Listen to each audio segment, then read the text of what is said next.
प्यारे बच्चों नमस्कार। आपका अपना चैनल डिफेंस ट्यूटर में आपका स्वागत है।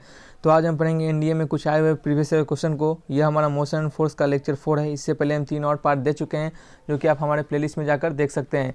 अभी हम आई बटन में भी दे देंगे, आप वहां से भी जाके देख लीजिएगा। ठीक है, चलिए दोस्तों, आपको इससे पहले हम बताना चाहते हैं कि आप हमारे चैनल से डिफेंस एग्जाम की तैयारी कर सकते हैं, वो भी फ्री ऑफ कॉस्ट, और शायद यहाँ से तैयारी करने के बाद आपको कहीं कोचिंग लेने की जरूरत ना पड़े। तो चलिए ज़्यादा न करते हुए लेक्चर को स्टार्ट करते हैं।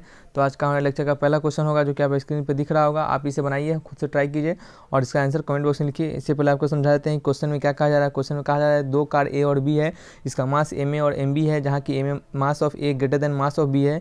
दोनों सेम डायरेक्शन में चल रहे हैं विथ इक्वल काइनेटिक एनर्जी के साथ। देखिए इस बात को ध्यान में रखिए, विथ इक्वल काइनेटिक एनर्जी के साथ और इक्वल ब्रेकिंग फोर्स अप्लाई किया जा रहा है बोथ पे। तो आपको बताना है कि दोनों को रेस्ट में आने से पहले ए कवर मोर डिस्टेंस या फिर बी कवर ग्रेटर डिस्टेंस या फिर both will same distance cover करेगा। और डी ऑप्शन में कहा जा रहा है कि उसका वेलोसिटी डिपेंड या फिर उसका डिस्टेंस कवर डिपेंड करेगा उसके रिस्पेक्टिव वेलोसिटी पे। चलिए इसको बनाइए और आंसर कमेंट बॉक्स में जरूर लिखिए। तो चलिए ठीक है, जिन लोगों का ऑप्शन नंबर सी आ रहा है उनका आंसर क्या है, सही है। तो देखते हैं कि इसका आंसर सी किस तरह आ रहा है। इसके पीछे कंसेप्ट है, आपको कंसेप्ट जानना जरूरी है। देखिए आपको जब भी क्वेश्चन में स्टॉपिंग डिस्टेंस के बारे में कहा जाए,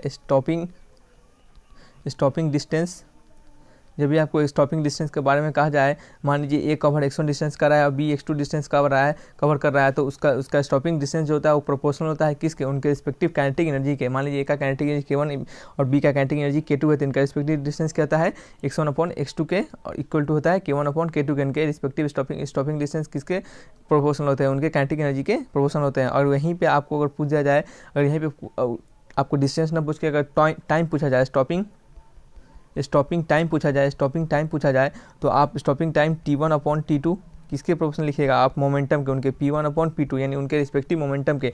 लेकिन यहाँ पे आपको तो डिस्टेंस पूछा जा रहा है, तो आप इसका आंसर क्या दीजिएगा। देखिए आपको इसका आंसर देना है, अगर यहीं पे अगर सेम काइनेटिक एनर्जी यहाँ पे कहा जा रहा है, क्या कहा जा रहा है यहाँ पे, सेम काइनेटिक एनर्जी कहा जा रहा है, यानी x1/x2 यानी ए का डिस्टेंस x1, बी का डिस्टेंस x2 उनके रिस्पेक्टिव काइनेटिक एनर्जी के प्रोपोर्शनल होता है। तो उनके k1 = k2 को हम k मान सकते हैं, क्यों यहाँ पे इक्वल काइनेटिक दे रहा है, यानी k/k कट जाएगा और यहाँ से क्या पता चल जाएगा, x1 = x2 पता चल जाएगा, यानी x1 = x2 यानी कहने का मतलब दोनों इक्वल डिस्टेंस कवर कर रहे हैं, यानी ऑप्शन नंबर सी हो जाएगा इसका आंसर।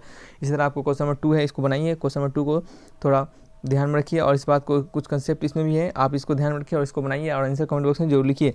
चलिए ठीक है, जिन लोगों का ऑप्शन नंबर सी आ रहा है उनका आंसर क्या है, सही है। देखते हैं इसका आंसर सी किस तरह आ रहा है। देखिए आपको रिलेशन S = VT कहा गया है।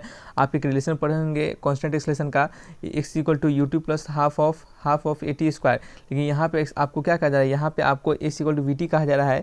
तो आपको अगर जब ऐसा रिलेशन कब आएगा, जब a = 0 होगा, क्योंकि टाइम तो 0 होता नहीं है, तो a ही 0 होगा, यानी यहाँ कहा जा रहा है कोई एक्सेलरेशन यहाँ पे नहीं होगा, तभी ऐसा रिलेशन आएगा।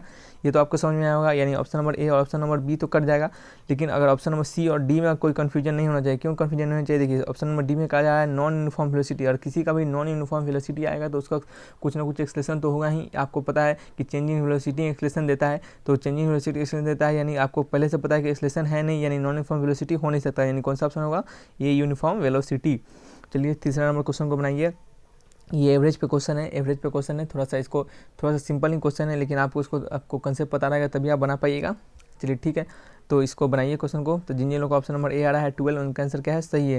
देखिए क्वेश्चन में कहा जा रहा है कोई एक पार्टिकल किसी ABC लाइन पर मूव कर रहा है, जहाँ की AB किसके बराबर है, BC के बराबर है। देखिए आप सबसे पहले फोटो बनाइए किसका, ABC लाइन का। ए मान लीजिए, यहाँ बी मान लीजिए, यहाँ सी मान लीजिए, यहाँ कि आपको पता है कि AB बराबर किसके है, BC के बराबर है, यानी AB अगर D डिस्टेंस हो तो BC कौन सा हो गया, BC भी D ही हो जाएगा।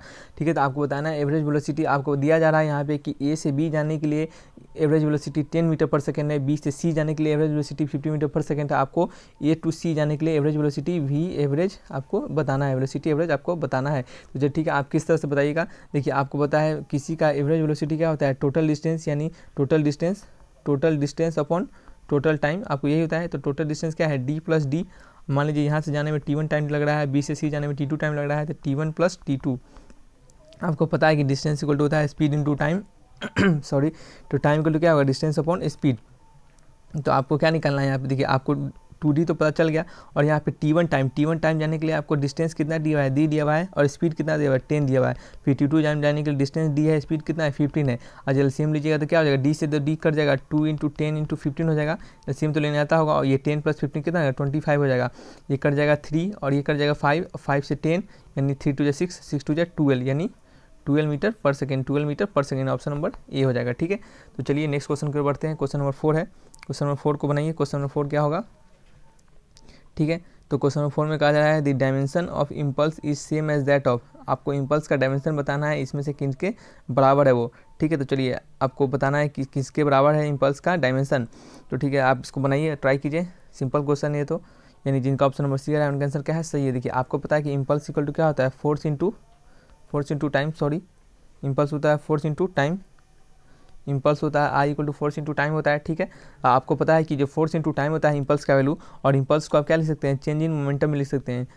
तो यहाँ से क्या पता चल रहा है, इम्पल्स इक्वल टू क्या होता है, लीनियर मोमेंटम के बराबर। अब देखिए आप यहाँ से किस तरह निकाल पाएंगे, देखिए फोर्स इक्वल टू होता है change in momentum per unit time, force को कहा था change in momentum per unit time, और पहले से टाइम से टाइम कट जाएगा, किसका वैल्यू इसके बराबर, किसके बराबर हो जाएगा, चेंज इन मोमेंटम के बराबर हो जाएगा। चलिए तो ठीक है, यहाँ से भी आपको पता चल रहा है कि change in momentum linear impulse के बराबर होता है। चलिए ठीक है, तो आपको क्वेश्चन नंबर 5 को बनाइए, ये भी थोड़ा सा इसमें एक रिलेशन का यूज करना है आपको, बना के कमेंट बॉक्स में आंसर जरूर लिखिए।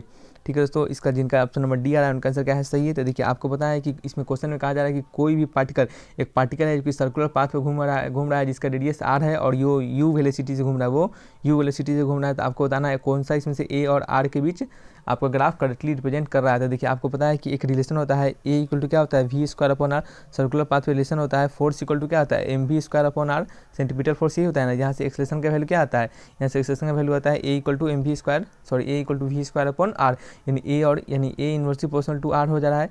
और A inversely proportional to R किसका ग्राफ होता है, रेक्टेंगुलर हाइपरबोला का, किसका, रेक्टेंगुलर हाइपरबोला का, रेक्टेंगुलर हाइपरबोला का ग्राफ यही होता है। ठीक है, तो चलिए आपको ये क्वेश्चन समझ में आया होगा। तो इसका ऑप्शन क्या था, ऑप्शन नंबर डी था। ठीक है दोस्तों, अगर आपको हमारा वीडियो लेक्चर अच्छा लग रहा है तो आप वीडियो को लाइक कीजिए, दोस्तों में शेयर कीजिए, और हमारे वीडियो पर कमेंट कीजिए, हम सभी को कमेंट का जवाब जरूर देते हैं। और आपको नेक्स्ट पार्ट चाहिए तो उसके लिए आप कमेंट बॉक्स में जरूर लिखिए। तो ठीक है दोस्तों, फिर मिलेंगे अच्छी साथ, तब तक के लिए बाय बाय।